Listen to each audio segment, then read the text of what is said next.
Ray, the Kansas City Chiefs have had 411 running back runs in the regular season from week 1 of last year through the playoffs and then week 1 of this year.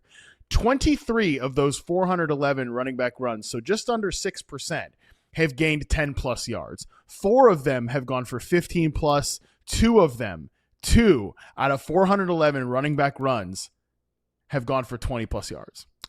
I'm a little annoyed about this. This is on my radar. That look, I realize Rashid Rice is suspended. Xavier Worthy gets knocked out by Travis Kelce on a mesh concept in the beginning of the last week's game. But I am just a little pissed that the Chiefs offense coming into week 2 is probably going to look like Marquise Brown, Juju Smith-Schuster, and Tyquan Thornton with a backfield of whatever's left of Isaiah Pacheco and the ghost of Kareem Hunt. I mean, is there anything to – I'm using the running back stats to kind of talk about the whole offense because it's just the lack of juice here is just – it's startling. Like, is there anything to be excited about right now in the Kansas City Chiefs skill position room? Where did you get this from? And when I saw it, I was like, there's no way. And here's the sad part, Harmon. Those 2 20-plus yard runs and those Mahomes has to have at least one of them. Like it's got to be Mahomes. These are all running. These are running back runs. That's it. Listen, the two. Okay, I literally have this all pulled up because I found it because I looked at the play-by-play data. Shout out to True Media. The 2 20-plus yard runs. We've got one on December 21st of last year against the Texans. Kareem Hunt went up the middle for exactly 20 yards. Exactly 20 yards. The other one was the Black Friday game against the Raiders. Isaiah Pacheco up the middle for 34 yards. So against the Raiders. Congratulations. Wow. That's it. I don't even know. No, I don't feel good. This Matt, where do you want me to start? The run game, the receiving game. The run game is bad. I mean, Mahomes was the rushing attack in week 1. Led the team in rush attempts, led the team in yards. How does Pacheco come back from injury and look worse than he did last year? Kareem Hunt looks exactly the same, which is he's just out there running around. I'm very concerned. I'm very concerned for an offense now that is down 2 legitimate playmakers. Travis Kelce didn't inspire much confidence either. Now, the plan was probably messed up. The game plan with Worthy exiting, the third play of the game plan was completely wrecked. But that doesn't take away from the rushing attack, right? Like they could not move the ball on the ground. I've got a lot of concerns. I don't know how it gets better. I know a lot of people are excited about Brashard Smith. I'm gonna just tell you right now, he's probably not the guy to flip this running game around. He's just not. He's former converted wide receiver. He's not a big guy. He's very, very, very slight frame, and he doesn't have Achane level juice. I don't know how this gets better. I honestly don't know how. Everybody's got the Chiefs trading for everybody. Trade for Tyreek, trade for Breece Hall, trade for Achane. This is what they got. This is what we have to work with. So, looking ahead, week 2 against Philadelphia, I don't want to play Pacheco. I don't. No, not at I don't all. want to play Pacheco. I will never recommend anybody starting Kareem Hunt in week 2. If you got to start Kareem Hunt in week 2, let's come back for 2026. We'll try again, fantasy football 2026. This is about as bad as it gets for a team that it's just rough. I don't know what to say. This running game is very problematic. Yeah, I mean, if it's going to continue to be a split between Pacheco and Kareem Hunt, like we're talking this way about Kareem Hunt, like he's the guy who's had the most carries here during this span of like no rushing juice, and they just brought him back and like they're still giving him work. It's almost like malpractice to me what's gone on in the skill position room, but that's a conversation for another day. I would say for like the brass tacks fantasy perspective, the fact that they are bringing this guy like back and he's still playing a big role, Kareem Hunt, like that just means Pacheco's like not a guy you can play in fantasy. And I wouldn't be surprised if it continues to be the split like this. They're gonna have to figure something else out, and like Pacheco could be a guy that people drafted in like the 7th round that we end up like having like droppable conversations with. Do you feel good starting him this week, Pacheco? Like, do you feel good? I don't feel good in terms of confidence I'm going to get fantasy points, and I don't feel good about it from like a moral perspective because it's just so bad. Here's what you would want, right? Even if Pacheco was inefficient or hot, just give it all to them. Give them the 15, 16 attempts, right. That's what you need. Yes. The problem is the split between those two inefficient running backs, and then Mahomes is going to take 5 or 6. Mahomes is going to run 5 or 6 times. So if you're divvying up 18 rush attempts, 17 rush attempts between those two, you're honestly you're just praying and banking that one of them falls in the end zone on a week-to-week basis. But you cannot feel good about this rushing attack at all. Speaking of something we don't feel good about, Ray, you've got another depressing stat here for your third of the week. Listen, Nico Collins is incredible. Let me start by saying that. Nico Collins is incredible. And then when we got the news that Christian McCurk is out, it's like, oh yeah, wheels up. CJ Stroud was pressured on 41% of his dropbacks in week 1. Okay? 17.6% blitz per dropback. One of the lowest rates. Their offensive line grade on the week, 29th, according to PFF. And I know grades aren't everything, but poor grades. Let me just put into context what this means with that 17.6% number.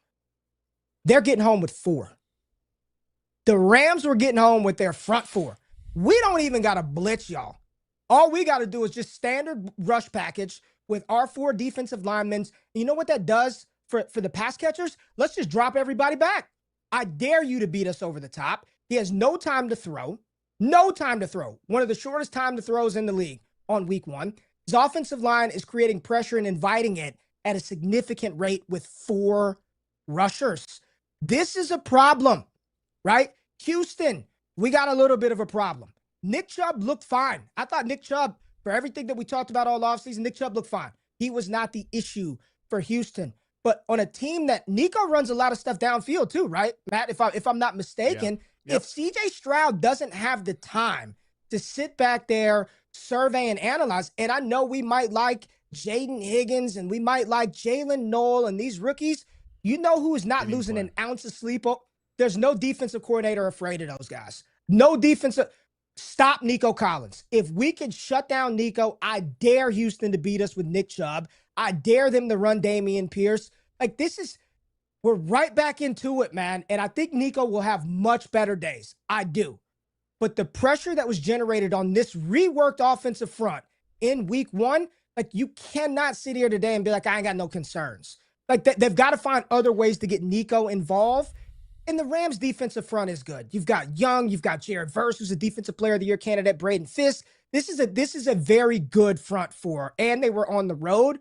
But Matt, this O-line has to play better for Stroud to produce like the fantasy results, not even for Stroud, but for Nico Collins, who we drafted in the 1st round or at the top of the 2nd round.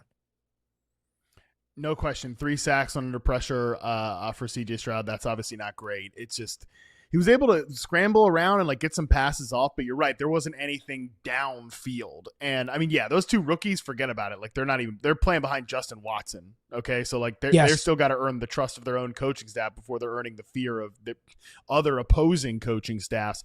I do want to give it one more week to really freak out about the Texans offensive line, just because, you know, I pointed this out, like Nick Caley comes from Los Angeles. Obviously that is who they played in week 1. So they are definitely going to know how to crack some of his protection rules. Right. And this is a team that, while they don't blitz a lot, as you pointed out, they do a lot of twists and stunts, you know, things that aren't going to get charted as blitz, but are like upfront games where they're shooting Jared Verse up the interior. And Jared Verse is a badass, man. Like Jared Verse could be a Defensive Player of the Year. Yes, he is. If the Rams defense is good. If the Rams defense is good enough, he could get into that type of conversation. That's how good he is. He's like a take over the game type of player, especially for a young tackle like Ursery or some of the other guys that they're breaking in there. But still, it would be foolish of me to come in here and say I have no concern over this Texans offensive line, because we knew it was a light group coming into the season. We knew it was a personnel room that was going to be a little bit problematic. But week 2 against the Tampa Bay Buccaneers, a team that actually will blitz a lot under Todd Bowles, That's definitely something they will do. Is that an area where maybe Nico can get back on track because it's a one-on-one matchup and CJ Stroud? Hopefully, we just block this thing up just a little bit. We can get Nico to more than 25 yards or whatever it was in week 1. They're gonna have to do it with a new starting center because Jake Andrews is out with a high ankle sprain. So in that game in which the offensive line was already leaky, they just lost their center. They lost their center. And Ariante Essery out of Minnesota was one of the worst graded offensive linemen in the NFL after week 1. It's week 1. I'm not full-fledged panicked yet, but I'm looking like, man, if they can't protect CJ Stroud, like, what do? I think NFL offenses will have to adjust, right? You punch, you get counter-punched, you figure it out. I think there are ways to get Nico Collins involved that don't require a play action 7-step drop, which he's not going to have time to do that, right? Maybe it's more quick hitters. Maybe it's using him in different areas, but this is an O-line that we knew was going to be shaky coming in because they reworked it, and then they lost their starting center for multiple weeks with a high ankle sprain. And then they get the Bucs. Terrific. All right. For my third point, I'm going to try to bring up the optimism here because we've had a few negative ones in a row. I'll talk about the Chargers passing game, Ray Garvin. Justin Herbert led all quarterbacks with 8.4 EPA generated on his first down dropbacks in week 1. He was tied for second behind Josh Allen with 11 first down completions. Only J.J. McCarthy, which that's interesting. J.J. McCarthy, by the way, is very productive on first down as a passer, obviously mostly in the second half. Only J.J. McCarthy had a higher air yards per pass attempt on first down at 11.3 in week number 1. So let me tell you, when you know a team, this is how you know a team is a pass first team. They're throwing a lot on first down. They're good on first down. They trust their quarterback to navigate on first down. So despite Rich Eisen's mind being blown every time on Friday that the Chargers back to pass, it is past time to understand that this Chargers team, yes, it's Greg Roman. Yes, it's Jim Harbaugh. They have this like boomer ball reputation because of what they did with Colin Kaepernick like freaking 12 years ago. They are a pass first team. They were 6th in neutral pass rate last year after they got back from their week 5 bye. And that's important because prior to that, Herbert was coming back from plantar fasciitis and a high ankle sprain that he also re-aggravated early in the season last year. So that's why you're seeing Herbert unleashed as a scrambler now, which is like he's always been able to do that. Greg Roman, I was reading an article this week. Greg Roman particularly flew out to Oregon this summer to like work with Justin Herbert specifically on like how to unlock that phase of his game. Like this is a coaching staff, Ray, that understands what they have. They understand that they have a top 5 quarterback in Justin Herbert, and they also understand that they have 3 good receivers. That's right, 3 good receivers. They have Lad McConkey. What do you call it? What's your name for Lad again? Ladarius. That's Ladarius. Yeah. Ladarius McConkey. They've got Ladarius McConkey here, which is great. 48.1% snaps in the slot, which is lower from last year because they're rotating him with Keenan Allen in the slot. Keenan Allen had a first down against zone coverage on 20% of his first down zone, or 20% of his routes against zone coverage in week 1. Just the chain mover of the offense. And QJ is not embarrassing. Like QJ is a guy you can play as your wide receiver 3 and get him rumbling after the catch. Like the brass tacks of this, Ray Garvin, is this. Justin Herbert is a QB1 in fantasy football. Top 10 rest of the season, no question about it. I think Lad McConkey, he's not going to crack the elite tier, but he's certainly a wide receiver 1 in fantasy. Keenan Allen, I think, might push for top 30 status. And I think QJ is a guy you can put in your flex and not be like embarrassed. Like you can, it's going to be high variance, but if the Chargers are good with living with that high variance, I think the people out there should be okay with it too. Justin Herbert. Like he is, and he was on another level in that game. And yeah, every play, Eisen is like, they're throwing again. Yeah, we got Justin Herbert. We're going to throw the ball. Like, I don't care what Spags is going to do. We're going to throw the ball. They applied pressure the entire time against Kansas City. Herbert was incredible. And like the usage wise, like those 3 receivers, I know Quentin Johnson scored the 2 touchdowns, but Keenan Allen and Lad McConkey were utilized more in the offense, right? Those are probably going to be your top 2 guys as far as just sheer usage, the targets, the yards per route run. It's probably going to be those 2 guys. But QJ is a part of this offense. And what I noticed most about Quentin Johnston in this matchup was they kind of realized, okay, maybe he's not the best downfield vertical threat to throw him the ball. Let's just get him going in motion. Just hit him across the field. Even the touchdown was a drag route, right? It wasn't just let's try to make it as easy as possible because he is 6'4", 220 pounds and can run like the wind. Like the big takeaway here is all three of these guys, I think they're top 36 options week in and week out. And the way that Quentin Johnston had the 2 touchdowns this game, Ladd McConkey was wide open on one on the end zone where Herbert missed Quentin Johnston. He just missed Ladd McConkey. Ladd scores and nobody's saying a thing. Their commitment to throwing the ball. And once the running game picks up a little bit, and it wasn't great, but it also wasn't awful. It's Omarion Hampton to just provide some more play action opportunity to keep defenses honest. Like this is a passing attack. Harmon, I want all of it. And if you are in desperate, maybe some deeper leagues, I think because you're betting on a good offense, it's not going to be any consistency there. But Conklin had a big reception. I know it was only 2, but you want to bet on good offenses that are going to throw the football. And the Chargers here in week 1, they showed that even without Rashawn Slater, Matt, can you imagine how good this offense might look had they had Rashawn Slater on the left and then just put Joe Alt on the right? This is a fruitful situation. I think all 3 pass catchers, as you said, these are top 36 guys. I feel pretty comfortable with that moving forward. Now, every week it ain't going to look like this. It's not going to look like this every week, but their commitment to the pass is real. It's almost like they woke up and realized we got one of the best damn quarterbacks in the league. Let's throw the ball. Joe Alt looked awesome at left tackle. I realize obviously now there's a gaping hole at right tackle, but damn, he looked good at left tackle. He looked good at left tackle moving over there. Also, I don't know if you saw this, but apparently Justin Herbert's dating what's her name, Madison Beer. She's like she's a pop star, right? I know who she is. I don't know it. I don't think I know any of her songs, but that's just whatever. He brought Joe Alt on a date out with her. Like Joe Alt's like so committed to protecting Justin Herbert. He's on dates. He's going on dates with him. I actually saw them out together at the Point when I was in LA last August. Like Joe Alt is always not Madison Beer. Justin Herbert and Joe Alt. I saw them while I was out there. Like they're always together. I mean, that's crazy. Justin Herbert taking Madison Beer out with his offensive lineman. This guy's committed to ball. He's committed to balling for the Chargers and your fantasy team. I wish that same level of commitment could have been reciprocated to Travis Kelce and Taylor Swift because she pumped up that Xavier Worthy and then Kelce eliminated him on the 3rd play of the game. So I wish this would have crossed over to the other side of the field. But listen, Herbert, take Madison Beer out every damn week. If it's going to yield this type of return, we need him to go out every night with Madison Beer. Just go out with her to keep this thing together because it looked incredible. Like this was, I know it happened on Friday, so it was kind of out of sight, out of mind.